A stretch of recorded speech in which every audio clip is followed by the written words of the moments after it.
Chris says, if you were to contrast the time and effort to get expired domains set up for link building versus using a service, do you believe the service offers a substantial value? Yes. I'm assuming you're talking about building a PBN. Building a PBN is one of the hardest things to know how to do in SEO. You have to learn how to buy good expired domains. You have to learn how to avoid footprints. You have to learn how to link properly as part of the, use PBNs as part of a well-balanced link building campaign, link diversity, anchor text diversity, yada, yada, yada. It's a lot of work. You got to pay for all the websites. You got to get the websites up and running. Some of them are not going to work. You have to put content on the websites. You have to maintain them. You have to pay all the fees associated with keeping these websites live, hosting, blah, blah, blah, all this stuff.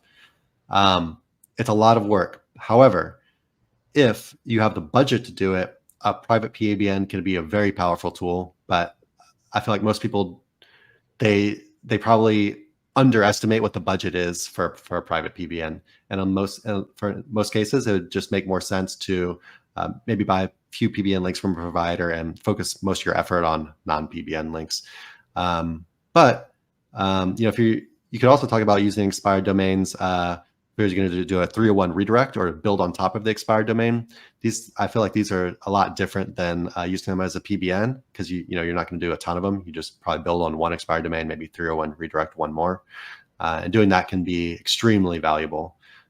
Maybe the biggest shortcut in SEO that there is building on top of aged or expired domains or 301 redirecting an aged or expired domain.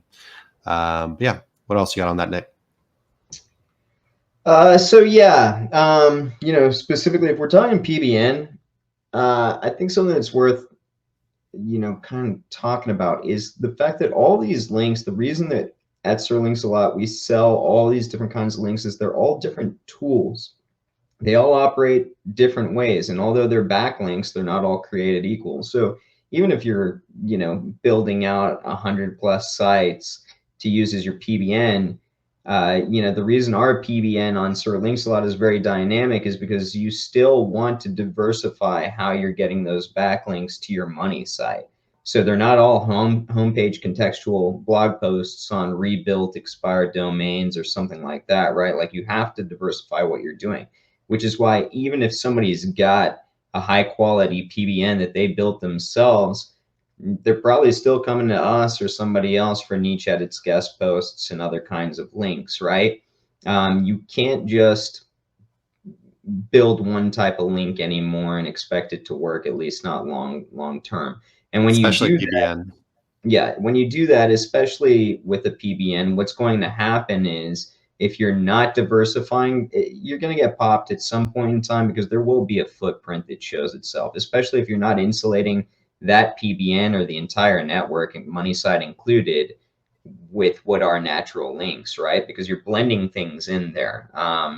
My preference is gray hat, right? Where you're blending in some more natural stuff with, the less natural stuff, but in there you create insulation. So I think there's always going to be used for providers. I mean, even us, when we're building out assets, like we're using our own links, but if I find good links elsewhere, or somebody's got some stuff that I don't mind grabbing, I'm going to grab it if it's not a part of our network. So yeah, there's always going to be use. But I think, if you're the type of person that wants to learn how to build a PBN and go down that rabbit hole, it's not a bad venture. However, ROI on a PBN is very hard to it's very hard to qualify exactly how much return on your investment you're getting out of the PBN, because a lot of times, if you're using it on one site, then it's going to be hard to justify that. But then as you start using it on like 3, 4, 5 of your own sites, you have to worry about that being a footprint, etc. And then, how much ranking are you getting out of, the PBN that costs monthly fees for upkeep? Then they break, they go down, things like that. But yeah, there's constant, upkeep that requires, money to get your PBN going. Personally, if I had to, and that's where I got my start, was PBNs. But if I had to start over, I would say, stay away from PBNs, go outsource that to somebody else and focus somewhere else. But, I can't say that I didn't learn a lot there. So yeah, there's some value there. But But You the asked game me was a little bit different back don't then even, too. don't even bother building a PBN. Just keep the service providers. That's my honest opinion. And I'm not saying that just to like, get people buying links. It's just wholeheartedly how I feel. Like, you imagine the amount of work you've got to put into building a PBN, and then all you get out of it essentially is just a couple of links maybe to the same asset from any particular PBN. Just go And then build you're a just guest sitting post. there going, well, how long before I get my money? That's not the way SEO works. We talk about it all the time. You have to be building on the campaign repeatedly. So no matter what, even if you're just building a PBN, you've got to keep building the PBN, keep diversifying how you're using the PBN, etc. In my opinion, you're better off just going with the service provider. Hey everyone, thanks for watching. Be sure to check the links below for more info on this topic, as well as other cool stuff like SEO case studies, our Facebook community, and our link building services. And like always, please like, comment, and subscribe if you enjoyed the video. Thanks, and happy ranking.